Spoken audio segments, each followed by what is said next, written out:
All right, we're here with Johannes Selbach. Johannes. Thank you for introducing me, Gabe. Johannes Selbach, my name. Come from Germany, the quaint little romantic Mosel River Valley, and I am currently running our family estate, Weingut Selbach Oster, together with my wife Barbara, and aided by my children, Sebastian and Hannah.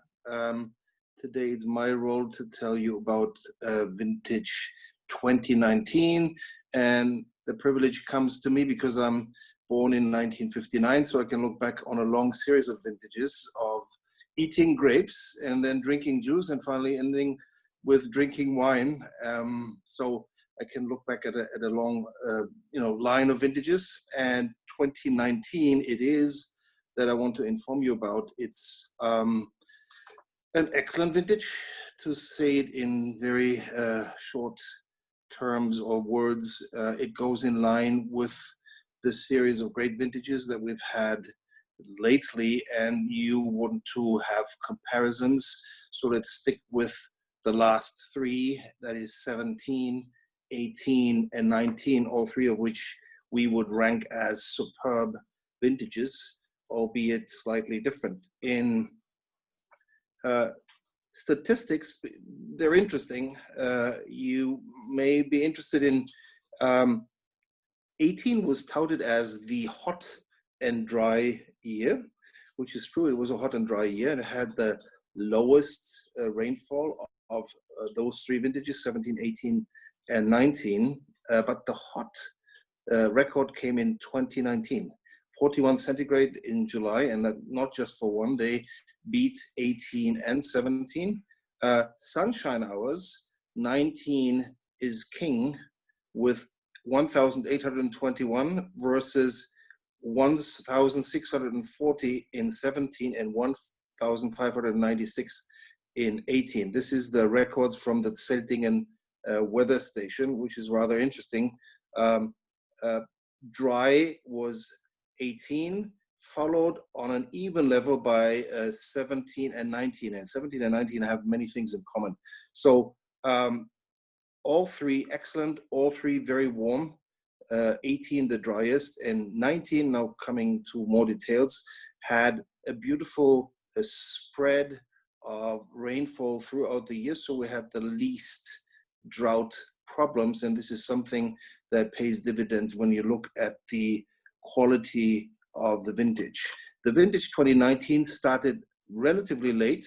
We began on the 23rd of September of 2019, and we finished on the 25th of October of 2019, which is roughly 5 weeks. We had great physiological ripeness.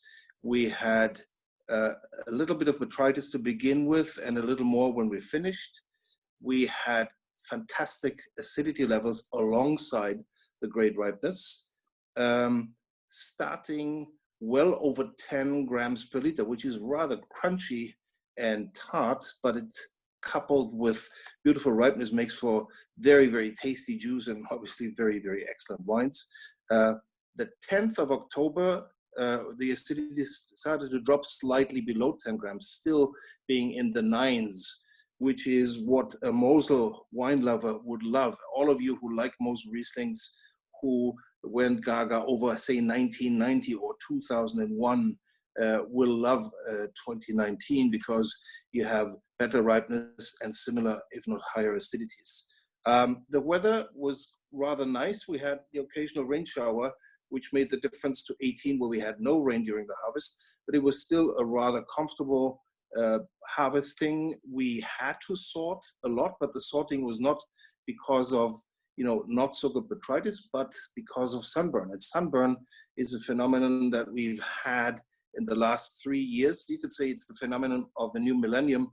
And because of the heat spikes in July in 2019, we had quite a bit of sunburn. So you had 3 different types of berries in the same bunch, which necessitated a lot of hand sorting. And obviously, this cost a lot of time. It cost training. But if you did it well, you ended up having beautiful fruit, albeit at a much lower tonnage or much lower yields than, say, in 18 or even in 17. So 19 is a smaller vintage. It's an excellent vintage. It has beautiful ripeness and crisp, crunchy acidity.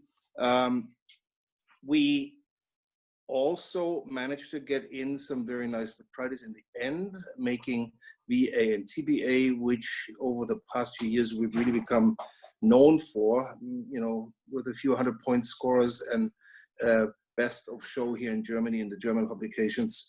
It's kind of like the crowning achievement if we can go for a little bit of a botrytis one. Speaking of styles and predicates or ripeness levels, we have everything from the bread and butter QBA, like the Estate Riesling Dry, the Estate Riesling Feinheim, up to TBA. The grapes were all very ripe. There was no need to chaptalize. Everything was perfectly ripe. Everything had very, very nice acidity, but the spread from the lower must weights in the mid 80s to the higher must weights going over 200 was quite significant. And this is where the fun comes in 2019. You have a great variation between the wines. In 18, for example, everything was much closer together, being super, super ripe. In 19, the spread was wider. So a very exciting vintage that shows, great class and elegance, that shows huge aging potential, and the wines are outright delicious. There are very few vintages where I've been so excited when tasting the young wines, like doing the tastings from the barrel and now in the lab when we put them on the table to assess them and to put them together for tasting. So really something to look forward to, and certainly a vintage that is a beautiful complement to 2018. And to speak about Selbach Oster, in 18 we had the perfect vintage to make excellent dry Rieslings, and we made quite a bunch of 18 dry Rieslings. In 19, also very good for dry, but certainly because of the higher acidity, fantastic to make sweet wines. So we could play the piano from the first tune to the last tune in 19, and the wines will be super elegant. So I don't want to wet your palate too much, because there's plenty of good wines still out there, and we will release the 19s a bit later this year, but they're certainly worth waiting for. Speaking of waiting for, since we ferment with wild yeast, we still have a whole bunch, about a dozen barrels or tanks still fermenting, and it may take another 6, 8, 10 weeks before they get to where we want them. And some of them are supposed to go dry, so keep your fingers crossed that they'll make it to dryness. Extract levels are very good. Extract levels are slightly higher than in 18, so you have everything you wish for in a perfect Mosel vintage. And also, despite being ripe, you can expect these wines to be focused and not over the top, so they make you thirsty while you drink. And that's a beautiful attribute that I love to lavish onto Mosel wines, because the kind of wine where you open a bottle and you don't want to, let the glass down until the bottle is empty is a great treat. And with the lower alcohol levels, it is something where you can indulge and go into the second bottle. So long story short, 19, a lot of work with selections, but beautiful grapes, excellent results, and something to look forward to. Excellent. Thank you very much, Johannes. Does anybody have any specific questions for Johannes here? Just chat in or raise your hand. I had a question about fermentation. You're talking about 12 or so tanks or barrels. Is this normal at your estate, or is this an anomaly to this vintage? Is this something that's... No, it's we long fermentations because we ferment with natural yeast. We have a relatively cool cellar. We don't ferment ice cold, but cool. We make sure that we don't have too much solubles in the juice, which means the yeast doesn't have so much to latch onto, and that favors a slow fermentation, with the risk, I should add, of a stuck fermentation. Given that we like wines with natural residual sugar, we take the risk of a stuck fermentation, and so be it. If a barrel doesn't want to go dry and it sits and sits, we'll eventually bottle it as is. So it has a long tradition. And in 19, with the way the vintage ferments, it's every vintage is different, especially if you go with natural yeast. You cannot predict. The 18s were rather willing to go through to total dryness, which was a very high success rate. In 19, we have to be a little more patient. You mentioned 1990 and 2001 when you were talking about comparison vintages. Are those the two vintages that you would say are closest in character to 19? 1990 is leaner and has more acidity. It's much lighter than 19. I mean, if you, Gabe, or everybody out there wants to compare vintages, the new millennium has brought a new league.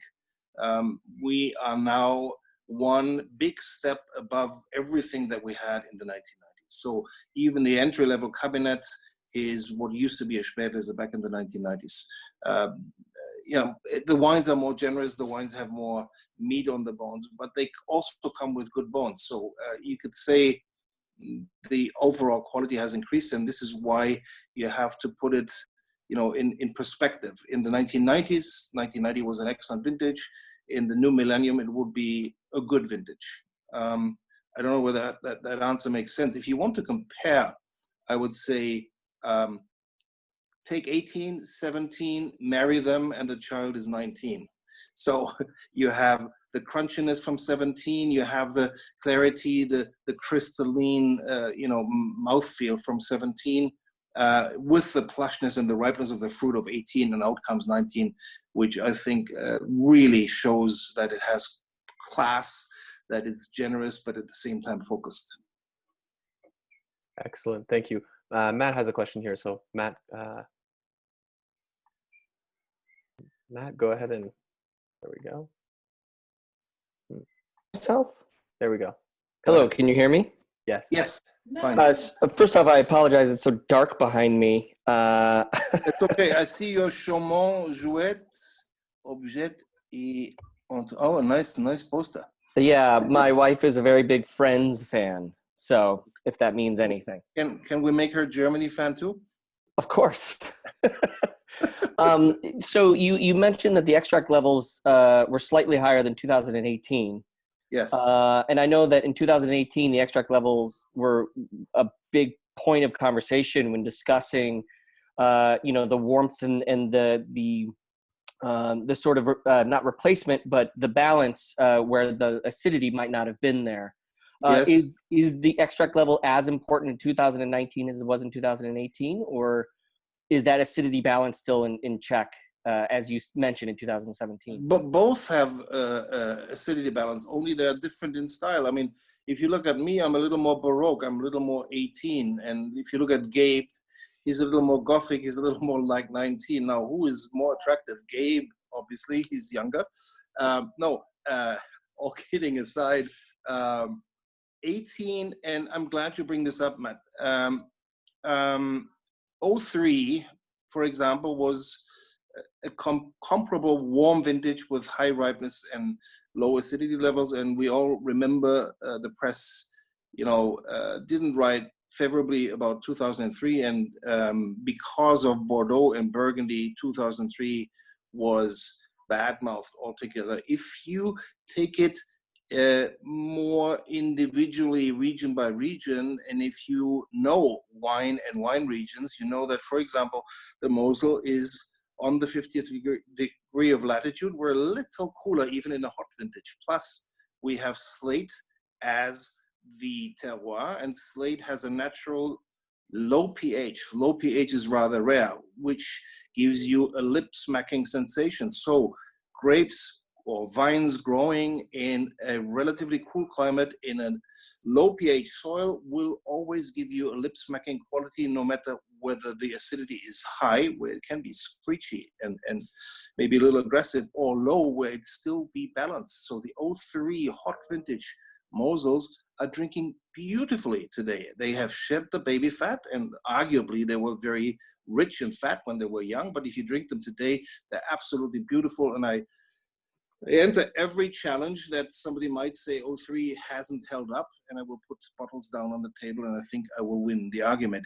18, by comparison, even riper, even bigger, had slightly better acidity levels than 03. So 18, I dare say, and here comes my 60 years of being on this planet and having drunk many vintages, I dare say 18 will outlive 03 and will outshine 03. So to put that in perspective, it depends on the style of wine that you like. And this is why I said the drier versions will do extremely well with vintage 18. And if you like the sweeter versions, I think 19 will have the edge. But no worries about acidity. Long answer to your question. Thank you for asking. All right. Anyone else? Any questions? No? Okay.